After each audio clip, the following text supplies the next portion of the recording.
Como eu já devo ter comentado com vocês, nós temos um grupo, está nascendo aí um grupo de pesquisa, né, em estatística aplicada na engenharia na Univap, na FEAL. E aí eu tenho trabalhado um pouco então com essas diferentes aplicações da estatística e na questão da pandemia, número de casos, né, como é que está isso em São José dos Campos, na região, né? Estou verificando, por exemplo, recentemente, eu estou começando a olhar mais para a faixa etária, porque estava preocupado em entender como é que é essa questão das faixas etárias mais atingidas.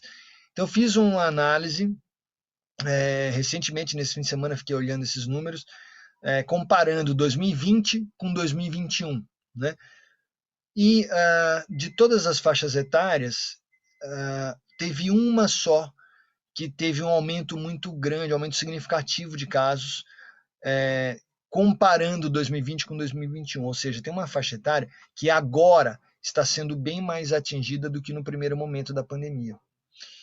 É uma coisa que eu nem esperava muito, na verdade eu estava querendo ver o efeito da vacinação, para ver se estava realmente caindo os casos de Covid em pessoas de terceira idade, e ainda não aparece muito na estatística. Deve aparecer agora no final de maio, né? Mas, enquanto eu estou olhando, né, no momento atual, o que apareceu é um grande aumento de casos na faixa etária de 11 a 20 anos de idade, que é a faixa etária de boa parte de vários de vocês, né?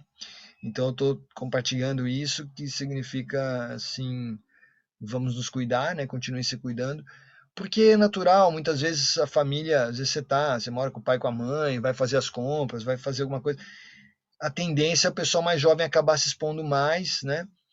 Nas correrias da vida, enfim, e então temos que ficar atentos a isso, né? Mas aqui é um artigo que fala sobre a saúde mental dos profissionais de enfermagem, como eu tinha falado, né? Então, a gente trabalhou, eu com a Letícia e com a Thalita, e também com o Dr. Ayrton, que é a parte, vamos dizer, hospitalar da nossa equipe, e a gente foi investigar como é que estava alguns indicativos do trabalho das equipes de enfermagem, né?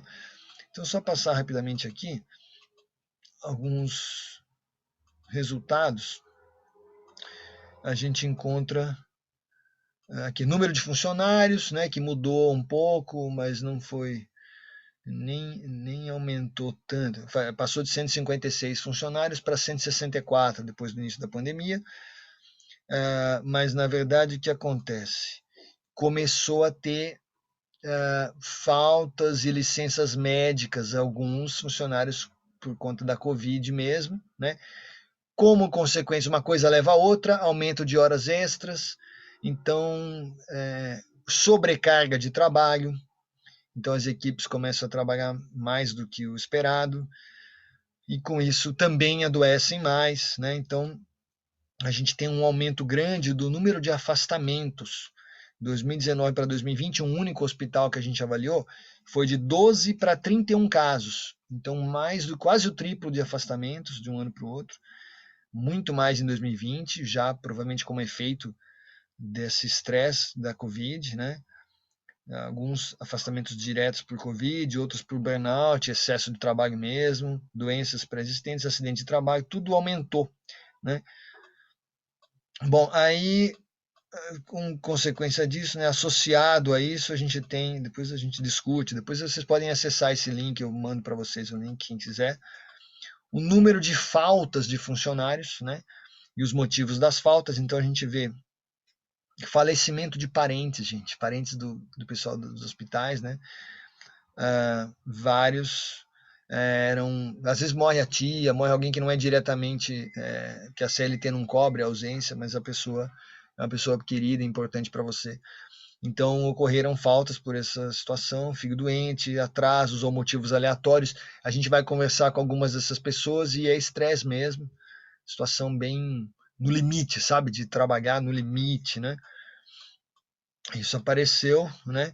E aí, na verdade, quando a gente vai ver o custo de horas extras, porque as moças também trabalham na administração, né? Elas tinham interesse de olhar esse aspecto. Então a gente vê o aumento nas despesas, né? Então o hospital foi de 133 mil para 168 mil reais o gasto com horas extras, né? Naturalmente, por conta, uma coisa leva a outra, né? As coisas estão conectadas. Enfim, a gente está discutindo isso, né? O aumento do consumo e gasto hospitalar com proteção, equipamentos de proteção, essas coisas, né?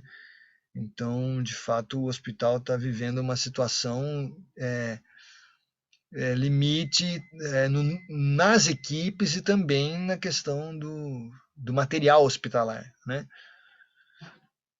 Lembrando que enquanto eu estou falando com vocês, hoje a cidade de São José, o município de São José tem cerca de 90% dos leitos de Covid estão cheios. Então está perto do limite da capacidade aí, né? Bom, isso é algo que está assim, rolando agora, então para vocês saberem bem a situação atual. E agora eu vou partir para o tema principal da aula de hoje. Eu já vi que todo mundo chegou aí, pelo visto, a sala parece que está cheia, a turma só não está abrindo a janela, né? Mas eu vou lá passar para um seminário que eu tenho aqui, falar um pouco sobre família. E é uma citação aos Titãs, né? Família, família. Uma história em construção. Será que abriu para vocês aí? O slide? Deve estar abrindo. Eu vou tentar colocar naquele modo de tela cheia, vamos ver se dá certo. Tá tentando abrir aqui. Isto. Então, uma história em construção. Vamos discutir um pouco questões familiares. Opa, volta. Na família, o indivíduo aprende a se relacionar com os outros, né? A primeira experiência social que a pessoa tem é com a família, né? Aprende também a estabelecer hierarquias, né?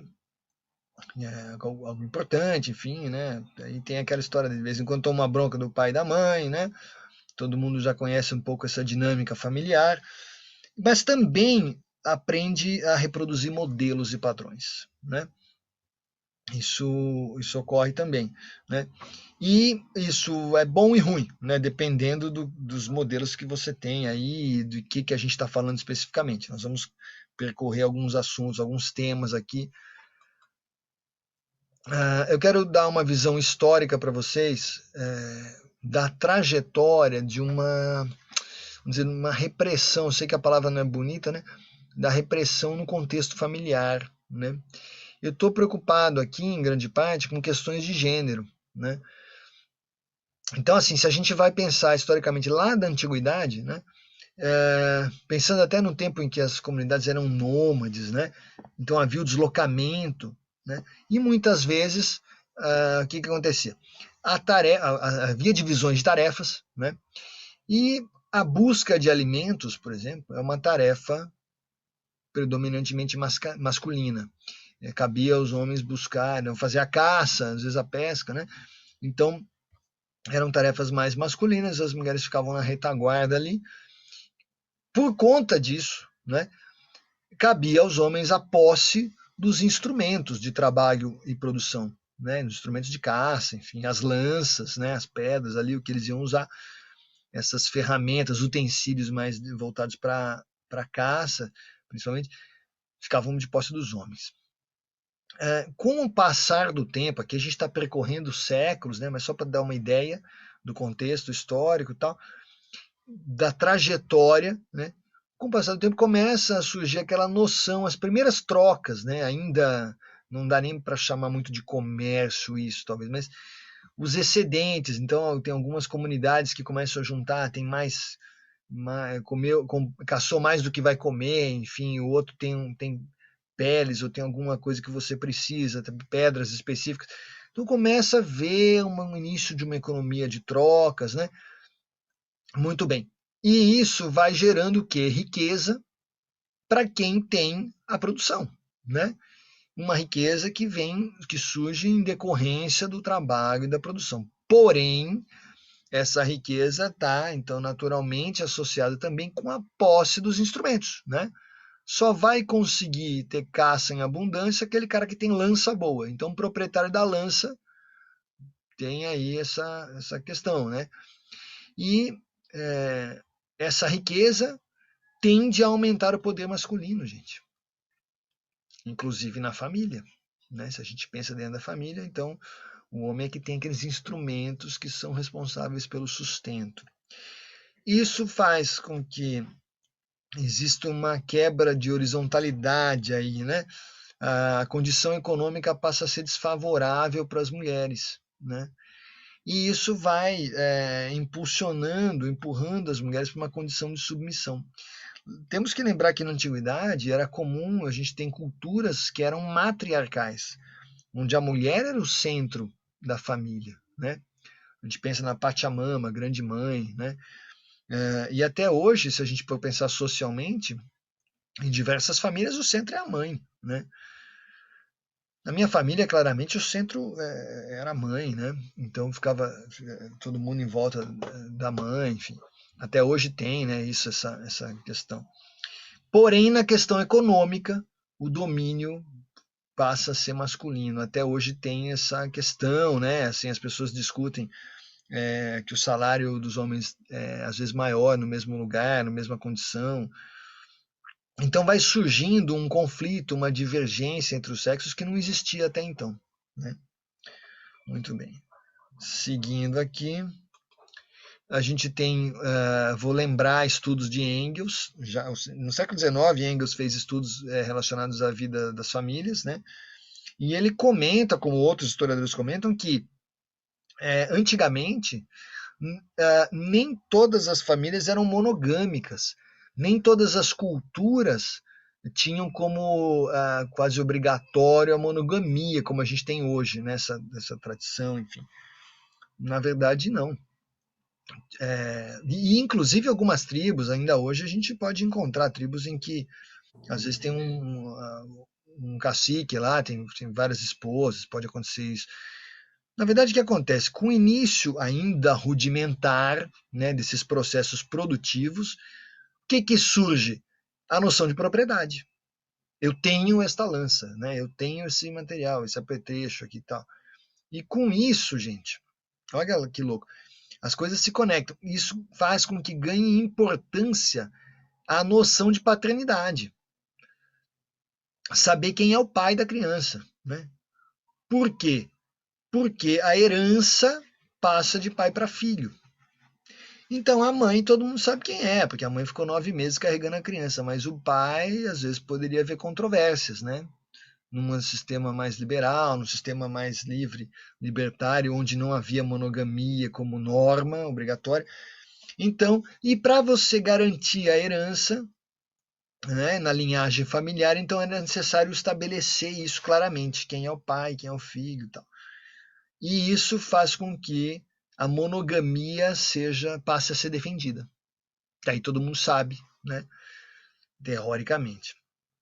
Porém, como a gente vai ver bem depois, do lado masculino nem sempre funcionou essa coisa da monogamia, mas as mulheres começaram a pressionar, os homens começaram a pressionar as mulheres para que adotasse a monogamia, quer dizer, a mulher não podia ter 2 maridos, né? E assim se inicia a repressão à sexualidade feminina, né? Muito bem.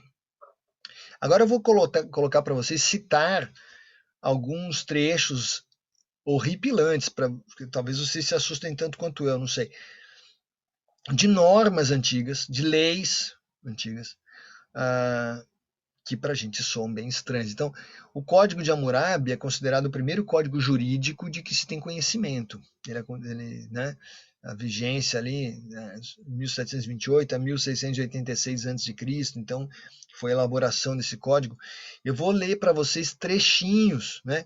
O artigo 192 previu o corte da língua do filho que ousasse dizer aos pais adotivos que eles não eram seus pais. O pai adotou a criança, se a criança falar isso, pode perder a língua. Artigo 193 indicava punição violenta ao filho que batesse no pai. A mão do filho era simplesmente decepada. Consideravam que o órgão agressor é a mão. Então a mão era cortada fora. Né? Vai vendo, tá? E, gente, isso num código, numa lei antiga. De modo que a gente tem todo o direito de questionar as leis, né? Porque as leis, afinal, são feitas pelos homens, os homens fazem coisas corretas e outras erradas, enfim, né? A gente tem que avaliar criticamente. No artigo 195, então, se evidencia uma outra questão que mostra a diferença entre o trato para homens e mulheres, né? Questões de gênero. Vejam bem, se um homem livre tivesse relações sexuais com a própria filha, a pena aplicada ao pai, que isso é um crime, tá? Mas a pena aplicada ao pai era simplesmente expulsar o pai da cidade. Muda de ares porque aqui pesou o clima. Mas ficava assim. Enquanto que o filho, se batesse no pai, já tinha mão decepada. Então vocês percebem a diferença, né? De uma proteção ao homem adulto, né? Mesmo diante de situações que são pesadas, né? Gente, quando vocês quiserem fazer qualquer comentário, podem me interromper aqui, tá? Estou falando, mas é para vocês participarem também. Fiquem à vontade. Então vamos lá, vamos pensar na Grécia Antiga, Roma, vou fazer um tour, né? Grécia e Roma. Então vamos lá. Grécia Antiga. Apenas os filhos de cidadão eram educados no gineceu, né? Tinham acesso à educação, né? Os filhos de escravos não recebiam educação escolar e, além disso, eram obrigados a trabalhar desde cedo, os trabalhos forçados, né? Não tinha escolha, né? Em Esparta, havia uma educação marcada pela rigidez, pela força, né? Eram meninos que eram submetidos a exercícios físicos até o limite mesmo do corpo, até a exaustão. E isso está associado com a visão da educação como uma educação para a guerra, ou seja, eram preparados para guerrear, né? No Império Romano, os filhos e filhas vindas de nobres, né, de famílias de posses, eram separados dos pais para poder ingressar na vida pública e aprimoramento cultural. Aos 12 anos acontecia isso. E do lado das meninas tinha uma pressão para que houvesse um casamento aos 14 anos. Veja como a gente comentou numa aula anterior, os grandes costumes, olha quantos grandes costumes que tinham, né? E a pressão era sobre as meninas nessa questão. Em Roma, o pátrio poder durava até a morte do pai, quando o filho homem, o sucedia. Então temos esse ponto aí. Na antiguidade, o assassinato de crianças era uma ocorrência diária, tá? E vitimava, quem que eram as vítimas, né? Eram crianças consideradas que não eram perfeitas, tinham algum defeito, né? Às vezes a criança chorava muito, simplesmente isso. Estava com uma dor, alguma coisa, chorava muito, e aí já achavam que era uma criança defeituosa. Ou não se desenvolvia bem, principalmente bebês do sexo feminino, se demorasse para crescer, enfim. Então essas crianças eram jogadas em rios, gente. Olha isso. Ou largadas para morrer de fome. Então quando a gente escuta aquelas narrativas do tipo João e Maria, né? Não tem comida suficiente, deixa os filhos, vão ter que vender os filhos, ter que abandonar os filhos, aí abandona na floresta para morrer de fome, né? Tá, tudo bem, é uma ficção, tal, mas são lendas, são histórias que contam sobre o contexto cultural mesmo, como eram as coisas, né? E sobre a questão de morrer jogado no rio, tem uma lenda, né? Importante sobre a fundação de Roma, que está associada à história de que os irmãos gêmeos, Rômulo e Remo, teriam sido atirados num rio para morrerem afogados. Vocês já ouviram isso?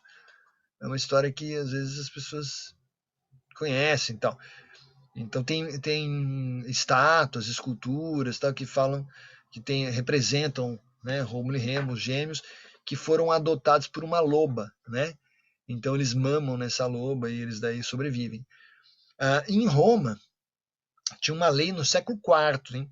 A lei das 12 tábuas, que permitia, autorizava o pai a matar o filho que nascesse disforme. O que precisava para ele fazer isso? Precisava da aprovação de 5 vizinhos. Então tinha uma criança lá com defeito, o nenê, ele levava para os vizinhos, todo mundo constatava aquilo, autorizava e o pai poderia dispor da vida daquela criança. Se a gente segue nessa toada, eu sei que é pesado isso, o infanticídio na Bíblia. Infanticídio, sabe o que é, né? A morte de criança. O infanticídio foi adotado em diversos contextos históricos, né? Diversos contextos geográficos. Foi documentado, a gente pode ler a Bíblia como um documento histórico. de tradições, né? Então, nos escritos bíblicos, eu não estou aqui fazendo pregação, nem julgando ninguém, muito pelo contrário, respeitamos, né, todas as crenças religiosas. Os escritos bíblicos podem ser vistos como um livro que relata esses costumes, né? Então tem vários casos, né, de infanticídio. Meninos judeus jogados no rio por ordem do faraó, quando nasceu Moisés, que era um grande líder, né, destinado a ser um grande líder, então eles estavam querendo combater na raiz, né? A matança dos primogênitos egípcios na fuga do Egito, no Êxodo, né? A matança de crianças ordenada por Herodes, no clássico episódio, né, da perseguição a Jesus. Então não queria, vai nascer alguém que vai ser mais poderoso, né? Então Herodes manda matar os meninos, né? Também entre romanos e bárbaros houve essa prática, infanticídio. Seja por causa, muitas vezes, da escassez de alimento, miséria mesmo, ou por outros motivos que fizessem a população, por alguma razão, desejar diminuir, os governantes desejavam, por alguma razão, diminuir a população, tinha muita gente mesmo. Então surgiam possibilidades legais para matar crianças, né? E a gente sabe, inclusive, que até em contextos mais recentes, tem situações de países onde há um limite de filhos por família, e é bem complicado isso, se você não respeita isso. Bom, a gente tem também uma questão que é o exorcismo. Opa, vou voltar aqui. O exorcismo em crianças. Se a gente pensa no contexto religioso, no contexto da igreja, a igreja naturalmente condenava o infanticídio, claro, né? Mas, por outro lado, frequentemente tinha uma tendência a atribuir certos fenômenos ou comportamentos à possessão. É claro, não existia explicação científica para tudo, então, em geral, as pessoas partiam para um certo misticismo, né? E aí a criança está se comportando muito mal, está possuído pelo demônio. Sabe aquela expressão, não sei se é velho isso, se vocês já ouviram, né? Se vocês já presenciaram, dizia assim, não sei quem está com o diabo no corpo. Às vezes era quase uma gíria, assim, uma expressão costumeira que se falava. Então tem a ver com isso, né? Era uma coisa, tem raiz medieval esses negócios. Tá com demônio e tal. E aí a criança é submetida à prática de exorcismo, né? Vai afastar o diabo. Só que era bem pesado, porque envolvia, por exemplo, enfim, envolvia violências diversas, poderia inclusive sangrar a criança, enfim, tinha certas práticas que totalmente, que pra gente hoje soam insanas, né? Que estavam relacionadas com tentar enfrentar o que eles atribuíam, um problema que eles atribuíam à possessão, né? E aí por isso a prática do exorcismo. Na Idade Média e no Renascimento também tem um outro ponto que eu quero comentar, que é o seguinte, não tinha muito a valorização da privacidade. Sabe aquela coisa de ter o seu cantinho, aqui ninguém entra, aqui ninguém fala comigo. Tudo bem que hoje em dia a privacidade tem sofrido duros golpes, né? A gente defende a privacidade, o direito de você ter a sua privacidade inalienável e tal, mas a gente convive com situações de Big Brother Brasil, enfim, de programas que expõem a intimidade, tá? Um negócio meio louco, fetiche, né? Mas na Idade Média e na Renascença, um dos fatos que é mais estranho assim, para a gente hoje é o negócio da noite de núpcias, né? Então, em Versalhes, que é considerado um lugar assim, nossa, suprassumo, chique, né? Um castelo, maravilhoso palácio e tal. E lá tinha um quarto conjugal, né? O quarto do rei. E na noite de núpcias, nesses quartos conjugais, a estrutura ali é como se fosse um corredor. O quarto tinha uma porta de entrada e uma de saída, eram duas portas uma em frente à outra, como se as pessoas pudessem passar mesmo por ali. Estava meio que previsto isso na arquitetura. Bom, e aí o rei ia para a cama com a rainha, noite de núpcias, e ficava provavelmente ficava um soldado de cada lado, né, nas portas, vigiando as portas, armados, tal, e pessoas passando, gente passando para conferir. Quer dizer, intimidade zero, né? Agora, a gente também tem que lembrar que, junto com isso, não tinha muita noção de higiene, né? Não existia o costume de usar roupa de baixo, Isso é uma coisa mais moderna, né? Então as pessoas usavam para dormir camisolão mesmo, homem, mulher e tal. A vida das crianças não girava em torno da dos pais, e nem a dos pais em torno das crianças. Não era assim essa coisa, ai, cuidado, meu filho e tal. Nada. As crianças eram vistas por séculos, tá? Como simplesmente adultos em miniatura. Não tem essa de, ah, não, porque é criança, é pequenininho, cuidado. Não, é um adulto em miniatura. Então, de certo modo, inclusive, era treinado já para ser adulto, a gente vai ver isso. E quando a gente fala dessas questões culturais, né, tanto faz a família aristotélica, aristocrática, a família dos ricos, com a família camponesa, gente. É rico e pobre, tem certas crenças que compartilhava a cultura, em alguns aspectos era compartilhada. Então, privacidade, veja, se nem o rei tinha, né? Então, era complicado. Estudos iconográficos, né? Ou seja, estudo de imagens, de pinturas da época, ou que retratavam a época, relatos variados, confirmam as coisas que a gente está falando. Então, por exemplo, tem um quadro que deve estar aparecendo para vocês aí na tela, que é retratando a infância de um ponto de vista da corte. Vocês podem verificar aí que é um monte de crianças tratadas como mini adultas. São meninas, né? Tem uma menina pequena no centro do quadro ali, que está com uma roupa que parece um vestido de adulto, só que menorzinho, né? Com aquela armação, aquela saia que deve ter várias camadas aí, negócio complicado. Então era isso, né? A infância só foi descoberta, eu estou pondo entre aspas, pelos nobres europeus na Idade Moderna. Na Idade Média, na Renascença, não tinha muito essa consciência da infância como um período especial, um período particular. Né? Tá? Como a perda de uma criança era algo muito comum, tinha a questão da higiene, tinha a questão da pobreza. Né? Então, até o século XIX, os adultos não tinham o costume de ir correndo sair batizar. Os adultos esperavam um tempo aí para ver se a criança vingava. Sabe como é que é isso? É duro falar, né? É bem pesado. Para ver se a criança se fortalecia e realmente ia sobreviver, né? Aí que eles iam batizar, enfim. E por conta dessa dificuldade toda, não se apegava tão rapidamente à criança. Como ocorre hoje, que nasce o filho, já o pessoal, a família põe em todas as redes sociais, já faz vídeo, foto, e para tudo que é lado, às vezes põe no YouTube. Então, não tinha muito isso, né, na primeira infância. Uma frase que retrata um pouco esse contexto é a do Montaigne, que era um filósofo importante. Perdi 2 ou 3 filhos pequenos, não sem tristeza, mas sem desespero. Olha, como o próprio Montaigne, grande pensador, relativizava aquilo. Quando a gente chega no século XVIII e XIX, precariedade material, revolução industrial, era necessário o trabalho de todos para garantir a sobrevivência.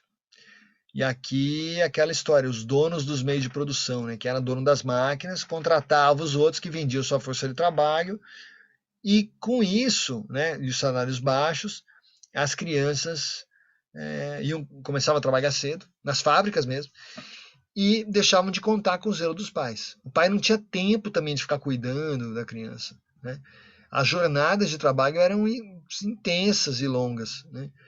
As experiências de sociabilidade infantil ocorriam muitas vezes nas fábricas, onde a criança trabalhava. E nem todas iam para a escola. Né? Também do lado feminino, as mães proletárias tinham que conciliar os afazeres com o serviço na fábrica. Então não tinha muito tempo para a criança. Acho que a barra é pesada. Quando alguém fala para vocês, gente, se a gente pensa historicamente, né? Que 20, 30 anos em história pode ser muito pouco, se a gente considera, né? Um longo período aí. Quando as pessoas falam para vocês, no meu tempo que era bom, antigamente e tal, começa a falar muito de antigamente como se fosse lindo, a gente tem elementos aqui para dizer que, antigamente era barra pesada também, né? De outras formas, e talvez pior, né? Não tinha consciência dos direitos e tal. Então é bom a gente refletir sobre isso, né? Aqui são duas iconografias, duas imagens, quadros, né? Americano e brasileiro, sobre uma manifestação muito comum na infância, que é a roda, né? A ciranda, Então estão cantando, normalmente cantando e dançando, né, em roda. Aí é da época em que a infância já é percebida como um período específico na vida do indivíduo. Ganha um status aí de categoria cultural definida, né? Inclusive chamando atenção para o fato de que aqui a gente tem menina vestida de rosa, menina vestida de vermelho, de amarelo, de azul, todas as cores, tá? Isso é muito interessante da gente ver. Bom, o conceito de família foi progressivamente desenvolvido dentro do ideal burguês de autoridade, né? Tendendo a transmitir para os filhos os mesmos ideais. E a família, então, ela vem se convertendo numa instância, numa instituição em que os filhos aprendem a fazer a adaptação social, imposta, né? Não é que o menino escolhe o que quer, não, ele meio que segue sob uma certa pressão aquilo que é dito para ele. E aproveitando a Adorno e Horkheimer, né, teoria crítica, eu vou dizer que a nossa consciência é mobilizada para a absorção desses ideais e mais. A nossa consciência pode ser imobilizada, né?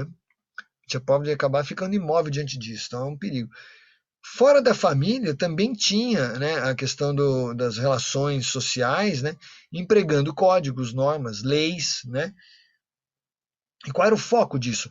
Participar no mundo do trabalho, primeira coisa, e foco na produção e no consumo, ou seja, o sistema capitalista. É para isso que as leis eram feitas muitas vezes. Bom, apesar de tudo isso, a gente não pode esquecer que a noção de família não é estática, tá? Ao longo do tempo vai mudando a noção de família, a gente acabou de mostrar aqui, né? Fizemos um caminho rápido pela história, então isso segue em processo dinâmico, incorporando aspectos ligados à economia e à cultura de cada povo e cada época, né? De cada país, né? Então tem essa noção em andamento aí. A visão da família como instância de acolhimento da infância, acolhimento da criança, é um fenômeno construído socialmente, né? E que já sofreu muitas variações. Tá? Então, com isso eu encerro essa primeira parte do que eu queria falar para vocês hoje. E eu quero saber como é que tá para vocês, quero ouvir comentários de vocês. Fiquem à vontade. Estão acompanhando aí? Vocês conheciam tudo isso?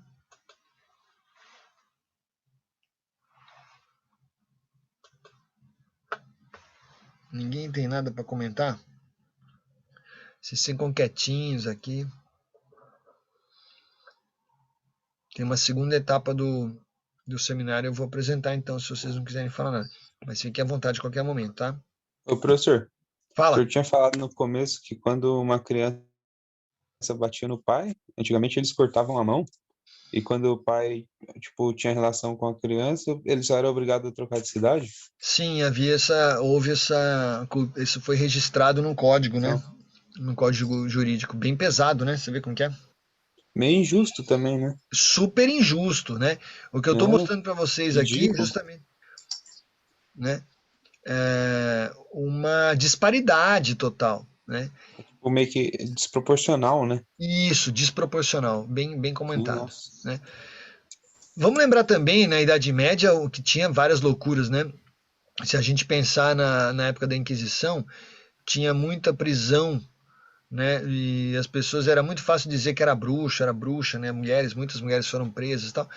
E aí eles tinham um jeito bem estranho de tentar julgar quando não havia, vamos dizer, flagrante de nada, porque não tinha, né? E aí, como é que vai fazer? Faz o seguinte, em certas situações, né?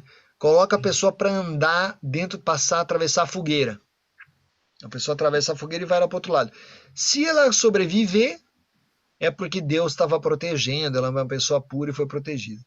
Se ela morrer queimada, é porque era culpada. Gente, pelo amor de Deus, tem relatos dessas coisas, né? Então não dá, né, pra gente hoje olhar para trás e achar que isso era normal. E não dá pra gente achar que, nossa, antigamente, cara, era ruim, sabe? Né? Pra gente não acreditar muito nessas coisas. O pessoal idealiza muito, né? Mas, ô, professor, o senhor acredita que, não sei se é uma pergunta idiota, mas vamos lá. O senhor acredita que isso pode ocorrer hoje ainda, talvez de uma proporção diferente? sim, é Não, uma. não assim no mesmo impacto, né? Mas de outras maneiras em si. Sim, isso é uma questão delicada mesmo, mas eu vou dizer para vocês o seguinte: ah, tem costumes que são, vamos dizer, de época, né? A gente falou um pouco isso da evolução histórica, porém eu estou falando de um ponto de vista, vamos dizer, eurocêntrico, né? Branco e tal. Agora, tem certas normas que são certas tradições que para a gente são absurdas, mas em outros países, outros lugares são normais. E isso mesmo na atualidade, né? Então tem legislações que são, vamos dizer, muito punitivas, muito rígidas para um determinado, vamos dizer, para as mulheres, para os homens são mais livres, né? Se a gente pensar na vestimenta, aquelas mulheres que usam a burca, né? Que é uma coisa assim, eu acho um pouco opressora, né? A mulher sair toda coberta de preto, dos pés à cabeça e Vai tal. muito da cultura, né? Então vai muito da cultura e a cultura pode mudar muito de um lugar para o outro. E te dou um outro exemplo, agora um pouco mudando um pouco de foco, né? Mas eu vou falar disso daqui a pouco. Mas ainda sobre a questão das leis. Vamos pensar um país que é super elogiado, que as pessoas falam, também é criticado, mas assim, aquela coisa de dizer que Estados Unidos é ótimo e tal. Pois bem, então vamos lá. Se a gente for olhar a legislação americana, varia muito de um estado para o outro. Tem um monte de estados lá, né? Então, tem estado que admite pena de morte, outros não. Tem estado que admite prisão perpétua, outros não. Então, a cultura acaba entrando nessa coisa da punição, da questões jurídicas, e isso vai, na mesma época, no mesmo país, em regiões diferentes, podem ter costumes diferentes. Então veja a questão cultural, né? Eu não estou dizendo que tem certo e errado, eu estou dizendo que tem essas especificidades mesmo, né? De fato. Certas comunidades não admitem algumas coisas, tal, né? Professor, Fala, é Léo? Pode falar. isso. Tem uma série muito legal no Netflix que é La Catedral del Mar. Não sei se já assistiu. Não, não conheço, não vou anotar aqui no chat para depois não esquecer. La Catedral del Ela, Mar? isso, ela fala sobre várias coisas e um ponto muito interessante mostra a questão da mulher na sociedade. A mulher, quando ela traía o marido, ela podia ser presa e ser julgada, né? Teve uma mulher até na série assim que ela ficou presa durante anos porque ela traiu o marido. É, é. E isso, quando a gente pensa nas razões para, no Brasil mesmo, quando a gente pensa na legislação para invalidar, para anular um casamento, né? Então, essas coisas, né? A traição masculina era vista de forma diferente da feminina, enfim. Eu Sim. ouvi falar também de uma série chamada acho que é o Conto da Aia, né? Eu já ouvi falar também que toca em pontos assim, eu nunca assisti. Mas legal, vou anotar as dicas aqui. Bem, bem, agradeço aí o toque. Legal. Ah, que bom, vou atrás então. Tô vendo aqui que vocês estão comentando. Mas isso é legal, viu, gente? Se vocês tiverem dicas, né? Filme, série, né? Eu tô muito no universo dos gibis, adoro quadrinhos, né? Então também estou pesquisando. Hoje em dia tem várias publicações que saem como livros, né? Até o Persépolis, por exemplo, é uma história muito interessante, que fala do mundo oriental, né? Do mundo islâmico, né? Escrito por uma moça. E são interessantes, e são relatados como quadrinhos às vezes, né? Isso me interessa bastante. Bom, eu tenho uma segunda parte para apresentar para vocês. Eu vou colocar na tela, mas fiquem à vontade para ir comentando. Deixa eu voltar aqui. Share.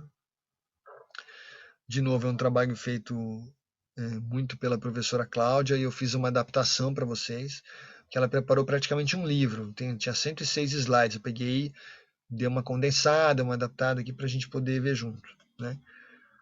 Aqui eu vou falar um pouco mais vou dar um foco para o aspecto brasileiro, da família brasileira, né? Também ao longo da história, tá? Então, quais os eixos históricos da economia brasileira. Se a gente pensar no Brasil, né, o Brasil surgiu em termos de colonização, o foco era, o pessoal chegou aqui, chegou para extrair riquezas naturais, né? Isso persistiu por muito tempo, em alguns aspectos persiste ainda, né? Os colonos, né, os primeiros habitantes europeus que vieram para cá, eram traficantes, degredados, eram pessoas com problemas na justiça. Era gente que estava tentando recomeçar a sua vida, né? E vinha então com o espírito aventureiro e desregrado, vinha para conquistar, né? Então, nesse contexto, houve a desvalorização dos povos nativos. Nunca foi uma relação de igual para igual, né? Foi uma relação de dominação desde o início. E isso é comprovado pelos registros inúmeros que a gente tem de exploração de mão de obra escrava, né? Por sinal, a elite brasileira barra portuguesa, né, mantinha o monopólio do tráfico de escravos. Tinha isso, né? Ou seja, veja que a nossa história ela tem episódios como esses, né? De gente vendendo gente. Sério isso, né? Portugal moldou a família colonial brasileira. Era feito nos moldes da família portuguesa, família europeia. Uma família patriarcal e que tinha como, vamos dizer, um dos focos preservar o latifúndio, preservar as terras, as posses, né? Então tinha uma grande massa de escravos, esses aí não tinham nada, só trabalhavam, tinha só o braço, própria força. Havia um autoritarismo do senhor de engenho sobre os escravos, por exemplo. E detalhe, a monogamia, que nesse tempo já era obrigatória, na prática ela era obrigatória só para as mulheres, né? Porque os homens tinham seus casos com negras e com índias, e inclusive pais de filhos com essas mulheres, e isso assim era meio deixavam passar, sabe? A miscigenação então começa a acontecer aí. Muitos homens brancos, né, com mulheres negras e índias. É importante levar em consideração também o fato de que os primeiros europeus que vieram para cá vieram sem as mulheres, vieram homens mesmo, né, depois que foram sendo trazidas as mulheres europeias. As crianças nascidas dessas relações de homens com homens brancos, com mulher negra ou índia, eram consideradas filhos ilegítimos, assim como se dizia. E com isso eram vítimas de discriminação e frequentemente do abandono. A gente vai ver que isso persistiu ao longo dos séculos, gente. A mulher sofria todos os tipos de discriminação, né? De raça, de gênero e de classe, né? Tinha tudo isso. As mulheres brancas, como eu comentei, elas vinham depois dos colonizadores com a função de gerar filhos para os maridos, né? A proposta era que elas formassem a família nos moldes europeus, preservando o latifúndio, né? Então tinha aquela coisa, monogamia, né? Sabia de quem que era o pai da criança, tal, porque aí aquele primogênito ia ser o herdeiro, tinha essas coisas. Os matrimônios só aconteciam entre pessoas da mesma raça. Não podia ter essa mistura no seio da igreja, assim. As mulheres brancas ficavam espremidas, né, gente? Porque os homens é que mandavam. Mas, por outro lado, elas também não trabalhavam no trabalho braçal, porque era considerado coisa de escravos no trabalho manual. Então, as mulheres brancas ficavam meio que como colaboradoras na administração das fazendas, sabe? As que não se casavam, empobreciam. Aí entrava naquela questão dos problemas de classe também, né? Vítimas de todos os tipos de problemas. A educação não era bem vista, porque incentivava, né, as ideias, né, o questionamento, a emancipação, a ideia de igualdade das pessoas, a liberdade dos escravos, né? Então isso era algo que era mal visto. Na questão dos meninos da infância masculina, também tinha seus problemas, porque embora os meninos fossem protegidos de certo modo, mas tinham que passar por grandes costumes, né? Então a iniciação sexual era obrigatória. Quando fazia 10 anos, né, muitas vezes era assim, o pai levava o menino já, né, para cuidar dessa questão, entre aspas, né? Então o menino ia virar homem, ele tinha que ir lá para a cama com uma mulher contratada. e não devia ser muito agradável isso, né? Pode imaginar. Os meninos, além de tudo, tinham um péssimo costume aí enfim, dos europeus dizerem que os meninos tinham que contrair sífilis. Tinha que ficar doente, porque aí dizia, meu filho é gente grande, meu filho já é homem, sabe? Isso já há séculos já se dizia isso, porque simbolizava a masculinidade, então ele já pegou sífilis. E a cura, segundo a crença, era a utilização sexual de uma mulher negra, uma negra virgem, para poder curar. Olha que coisa horrorosa, absurda e sem noção nenhuma, né?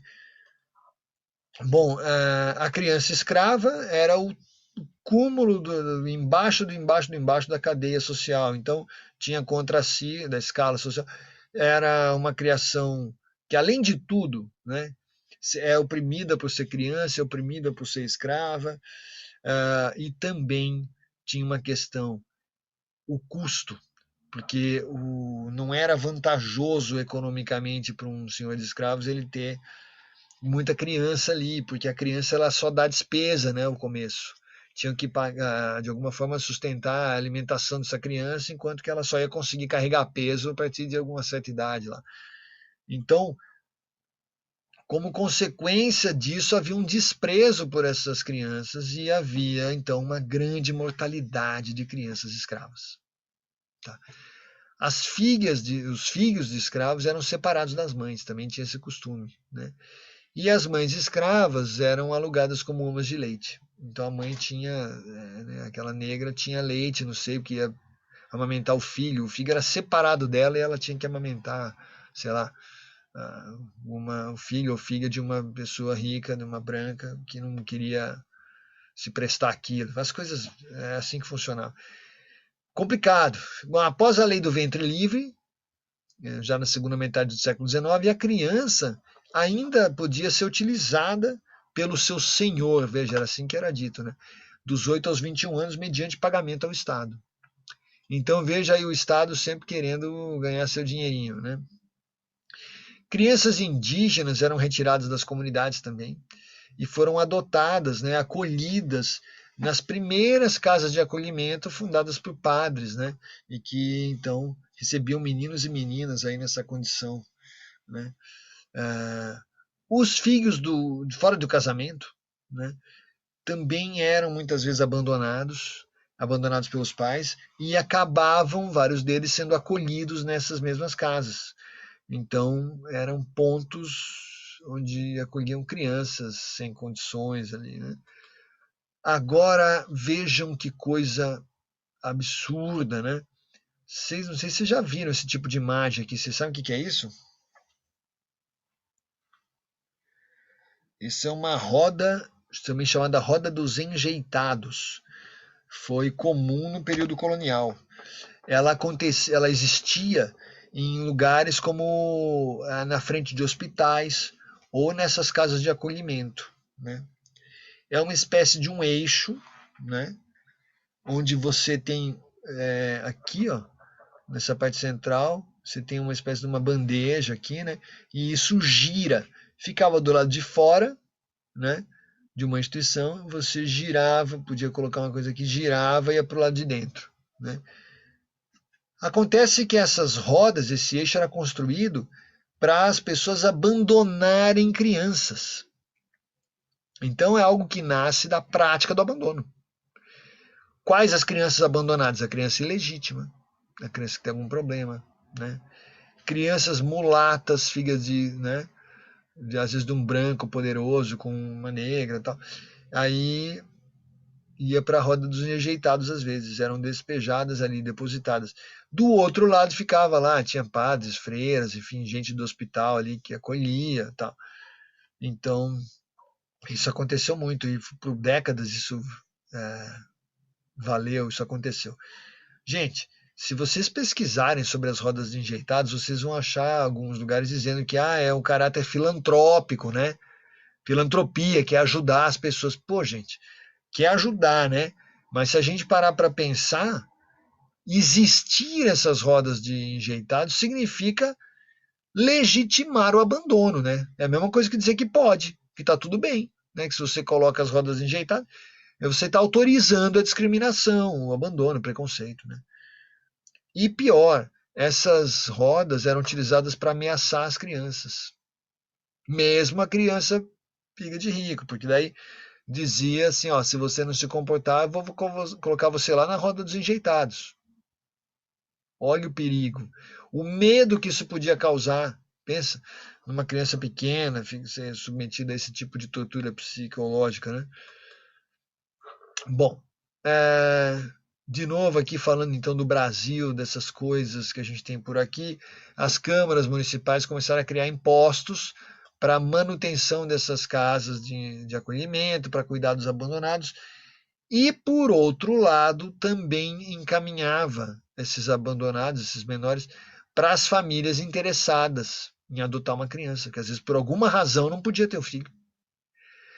E fazia isso em troca de pagamento, ou seja, o governo ganhava de um lado e do outro. Recolhia as crianças, cobrava o imposto e ainda cobrava o pagamento de quem quisesse adotar a criança. Bem complicado. Isso favorecia os ricos, né, que podiam encaminhar as crianças para adoção, se não tivesse interesse de ficar, e, por outro lado, que usavam esses lugares como pontos para absorção de trabalho barato, né? Eram crianças que eram adotadas, às vezes, não para ser filho, mas para ser mão de obra barata, né? Outra coisa, os conventos eram usados como prisão, às vezes, pelos pais, conforme os seus interesses sociais. Digo mais, não só os pais, mas tem relatos, um irmão, por exemplo, podia prejudicar a irmã pensando no convento como uma prisão. Esquece a pessoa lá e vai cuidar da sua vida, tal. Vou ler para vocês um relato desse tipo de situação. Em 1793, Brasil, um tal de João da Costa Ferreira pretendia recolher no convento à força as suas 3 irmãs. E por quê? Porque ele não queria repartir a herança deixada pelo pai. E pior, esse cara conseguiu que 2 das irmãs fossem enclausuradas, fossem presas, porém, no convento, porém, em agosto do mesmo ano, uma delas fugiu, conseguiu fugir. E a terceira desapareceu, ninguém soube, né? Então, antes de ser transportada à prisão mística, assim que eles chamavam essas celas nos conventos e tal. Então, você vê a situação, de todo modo as 3 saíram perdendo, né? Porque o cara, né, não, pelo visto, não precisou repartir herança. Olha que loucura. Bom, os conselhos de crianças, né, infância, o conceito de infância no Brasil, isso foi surgindo ao longo do tempo, séculos 18 e 19 aqui. A expressão menor, né, essa palavra, era parte do vocabulário judicial, né? E foi aparecendo nos relatórios de chefe de polícia, nos projetos apresentados, né, nos estados, municípios, e também nos noticiários. Começaram a surgir as notícias que usavam menor, tal, tal, tal.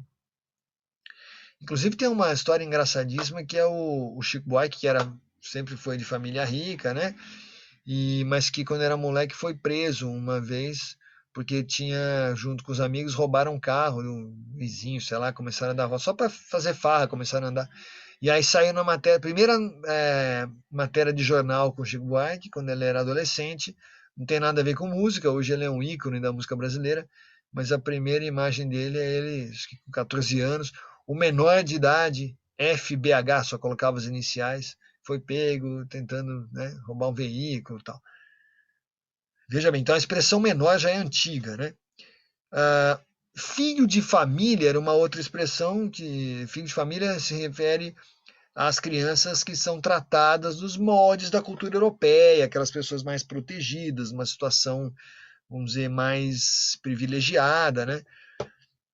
No século XX ficou popular a expressão filhinho de papai, né? E hoje em dia parece que o pessoal usa outras coisas, né? Boyzinho, esse cara é boyzinho e tal. Esse tipo de coisa. Os órfãos, né? Em caso de abandono, dependia do juiz encaminhar. O órfão podia ficar aos cuidados de Santa Casa, ou de particulares, ou dessas casas de acolhida. E aos 7 anos eram entregues à Marinha, ao Exército, ou aos seminários, ou ordens religiosas. A palavra menor, então, nesse contexto, era usada como sinônimo de criança, adolescente ou jovem. Com o passar do tempo é que ela virou o termo jurídico que atribuía a responsabilidade penal, né? Bom, mas tem que dizer uma coisa, que de 1500 até 1822, né, as leis e ordens que se referiam a crianças no Brasil eram leis portuguesas, né, era aquele costume português que era aplicado pelos representantes da corte da Igreja Católica aqui no Brasil. Uma coisa, por exemplo, que não existia era essas casas de correção de menores, casas de acolhimento, era só prisão comum, gente. Então, se uma pessoa menor de idade é condenada, é presa, vai para prisão comum, né? Com todos os problemas que podem vir daí. No fim do século XIX que começa a surgir aquelas casas de correção específica para os menores. Já no início do século XX, o termo menor refere-se a uma criança envolvida na delinquência. Quando a gente ouve menor, não é comum a gente pensar como a mídia usa muitas vezes, no menor foi pego cometendo um crime e tal. Usam muito essa expressão meio genérica, né? Criança que está envolvida na delinquência, deixada à própria sorte, sem pais ou parentes, né? Então essas crianças dizia-se que elas tinham que ser entregues à polícia mesmo, né? O Código de Menores, que foi uma lei que antecedeu o ECA, previa que a criança estaria em situação irregular em relação à lei. Isso poderia acontecer, né? Além disso, os direitos da criança não eram contemplados, não eram reconhecidos, tá?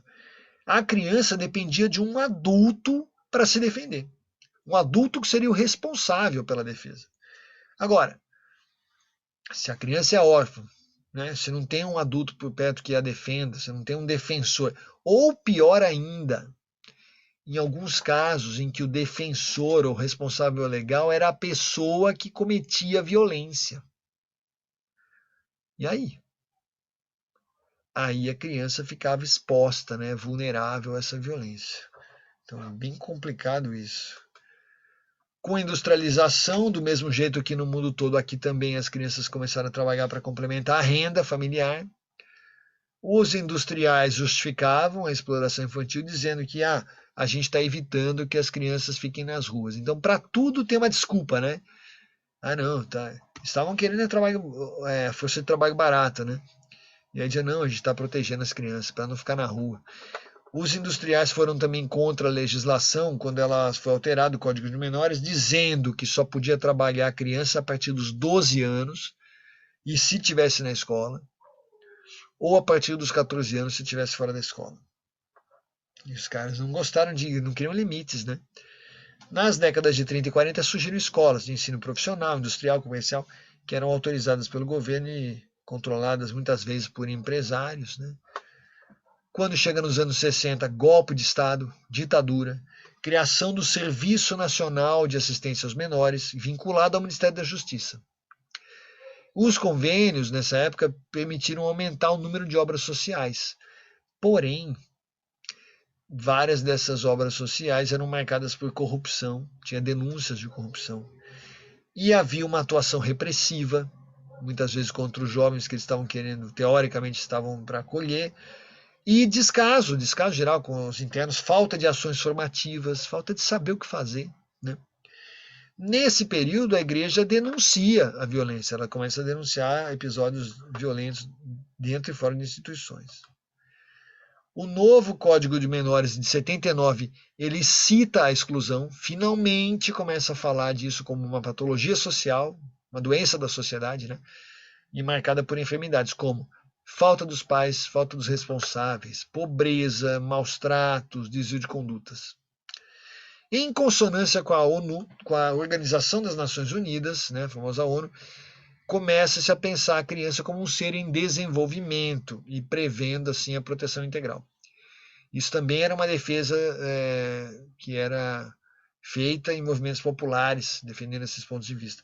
A Assembleia Constituinte, em 87, ela começa a reconhecer esses discursos, né, e vai trabalhar para prover a criança dos direitos que ela tem. Já na virada do século XX para o século XXI, nós estamos terminando nossa conversa aqui, o salto de qualidade. Inegavelmente, a gente sabe que houve um salto de qualidade nas políticas públicas, né, normativas e legais, né, no que se refere à infância, ao cuidado com a criança e tal. Então, deixa eu voltar um pouquinho, houve essa mudança de paradigma, começou-se a valorizar a proteção integral e também acompanhar os avanços da ciência, os avanços dos conhecimentos científicos, especificamente sobre a infância.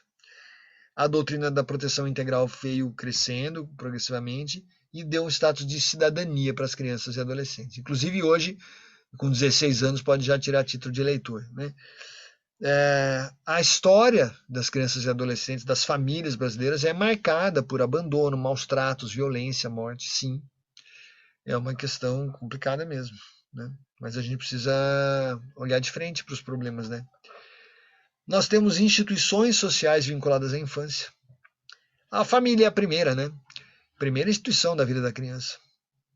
A escola é normalmente a segunda, é a primeira importante instituição da vida familiar, da vida de uma criança extrafamiliar, fora do ambiente familiar, é a escola, né?